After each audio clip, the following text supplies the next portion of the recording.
My husband and I came to Cameroon in the early 50s.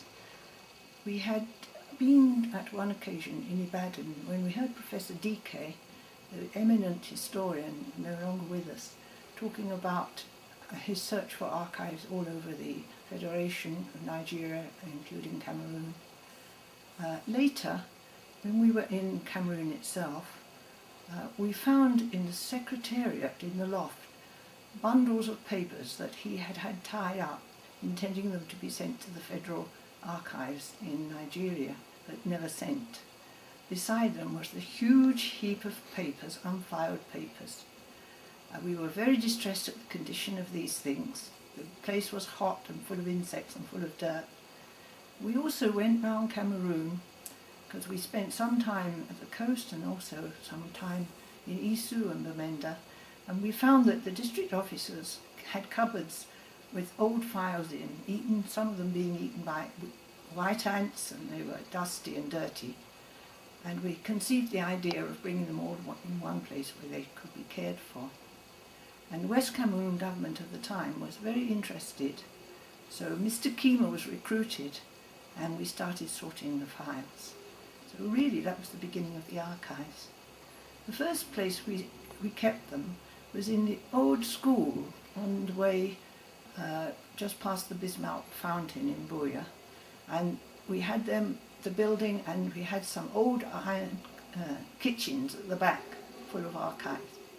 But after Federation, we were asked to move out, and so we had a building designed, and this building was opened eventually by the Honourable S.D. Muna of blessed memory. The archive collection is quite extraordinary.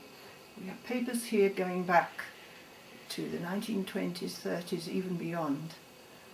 And some of these papers deal with the first material we have on villages around Cameroon, the names of chiefs, all sorts of details of those early days. But they also come up more recently, papers that are relevant to our own lives today. We have people coming from the law courts, looking for family history, of course researchers from the university, not only the university in Buya, but from the whole of Cameroon, from Yaoundé. Every day you can see people here reading the archives, served by a really devoted body of people helping them.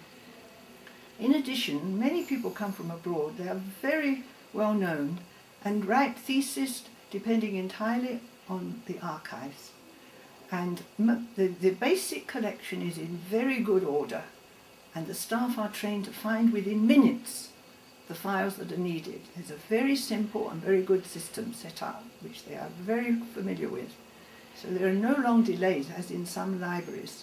In Oxford, you may have to wait for hours or next day or several days to find the books you want, if they're down in the archives. This archive was set up by the West Cameroon government as a national treasure, and they supported it and supported the staff.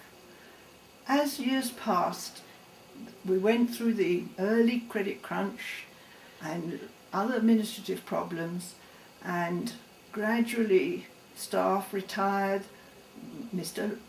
Wallang died, others were transferred, and the system did not allow new staff to come in. Some people thought it was just a provincial archive, but originally, and today, it should be a national treasure. Now, unfortunately, with all the concerns Cameroon has had, it's been difficult for government to give the attention that these archives need. I came out just recently, and so have other people, to look and see what the condition was and to see what we could do. And I really do beg that those with responsibility take care of these archives, not only for the children of the future, but for today. People are using them every day, and the people trying to hold the system together really need backup. In fact, these archives would not have survived in the condition they're in today if it hadn't been a band of volunteers who've been coming in unpaid to clean them, to do things, to help. Of course, Everybody knows the late Prince Henry and Vine. When the tragic loss of Prince Henry and Vine, we all deplore. You will be surprised at the numbers of emails that came to me from around the world when the message went out that he died. He was greatly honoured, and people were really appreciative of all the work he did. So, in memory of him only, if not more, I do hope that the archives can be maintained as a useful, as a place of current use for the people today and for children to come.